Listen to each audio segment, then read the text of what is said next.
नितीन गडकरी यांच्याकडून पंतप्रधान मोदींना कर्जमाफीसाठी साकडं. नेमकं नितीन गडकरी काय म्हणाले ते लाईव्ह पाहूया. भारतीय शेतकऱ्यांनी देखील शेती पद्धतीत बदल करण्याची आवश्यकता आहे. त्याशिवाय शेतकऱ्यांचे आत्महत्येचे प्रमाण कमी होणार नाही. शेती क्षेत्रातील मोठ्या अडचणी म्हणजे पाणी आणि वीज. यावर उपाय म्हणून शासनाच्या अनुदानातून सौर ऊर्जेचा प्लॅन्ट आपण आपल्या सिंचन विहिरीवरती लावला पाहिजे. त्याचबरोबर शेतकऱ्यांच्या आत्महत्या थांबाव्यात हा माझ्या जीवनाचा उद्देश आहे. त्याकरिता मी सदैव प्रयत्न करत असतो. राज्यातील सर्व राजकीय पुढाऱ्यांनी शेतकऱ्यांसाठी एक आलं पाहिजे.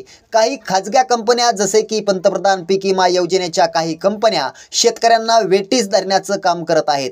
त्याचबरोबर राज्यातील शेतकऱ्यांना कर्जमाफी देण्याची गरज असून याबाबत पंतप्रधान नरेंद्र मोदींना याबाबत आपण साकडं घालणार असून शेतकऱ्यांना न्याय मिळवून दिल्याशिवाय स्वस्थ बसणार नाही असं देखील गडकरी म्हणाले. आतापर्यंत आमच्या सरकारने शेतकऱ्यांच्या हिताचे निर्णय घेतले असून लवकरच कर्जमाफीचा निर्णय केंद्र व राज्य सरकारच्या माध्यमातून घेऊ असं देखील गडकरी म्हणाले.